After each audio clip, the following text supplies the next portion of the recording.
আপনার 3টি প্রশ্নের উত্তর দেব। দেখা যাক আজকে আপনি ইসলাম গ্রহণ করেন কিনা।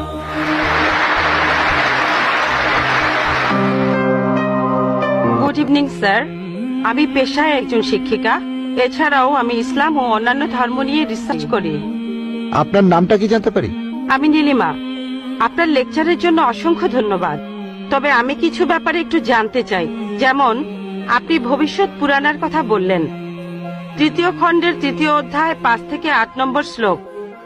আমি আপনাকে আরেকটা ব্যাপার জানিয়ে রাখি যে হয়তো আপনিও এটা জানেন। ধরেন ঈশ্বর যে নবীকে পৃথিবীতে পাঠান, সেই নবী তার উদ্দেশ্যে বলা ভবিষ্যৎবাণীগুলো পূরণ করবেন। যদি সেই নবী অর্ধেক বা তার কম ভবিষ্যৎবাণী পূরণ করেন, তাহলে তাকে নবী বলা যাবে না। এটা একটা সাধারণ যুক্তির ব্যাপার। এবারে ভবিষ্য পুরাণের কথা বলি।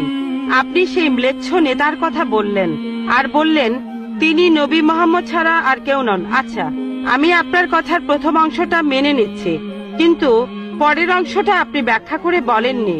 এখন আপনাকে বলি, ম্লেচ্ছ একটা সংস্কৃত শব্দ, আর সংস্কৃত ডিকশনারি অনুযায়ী ম্লেচ্ছ শব্দটার অর্থ অন্যায্য অথবা পাপী অথবা খারাপ লোক। ম্লেচ্ছ শব্দটার এই 3টা অর্থ হয়। তাহলে কি বলা যায় মোহাম্মদ ছিল পাপী অথবা খারাপ লোক? আরেকটা ব্যাপার হলো, এই ভবিষ্যৎবাণীর দ্বিতীয় শর্তটা, সেটা হলো তিনি একটা মরুস্থলে জন্মাবেন। মরুস্থল এর অর্থ মৃতদের স্থান, কারণ মরু শব্দটা এসেছে সংস্কৃত মৃ থেকে, যার অর্থ মৃত্যু। তাই এখানে অবশ্যই আরবের মরুভূমির কথা বলা হচ্ছে না, কারণ সেটা ছিল অনুর্বর ভূমি আর যুদ্ধক্ষেত্র। এরপরে আমি 3 নম্বর পয়েন্টে আসছি। এই ভবিষ্যৎবাণীতে বলা হয়েছে যে এই ম্লেচ্ছ নেতা তিনি গোসল করেন পঞ্চগাভিয়া আর গঙ্গা নদীতে।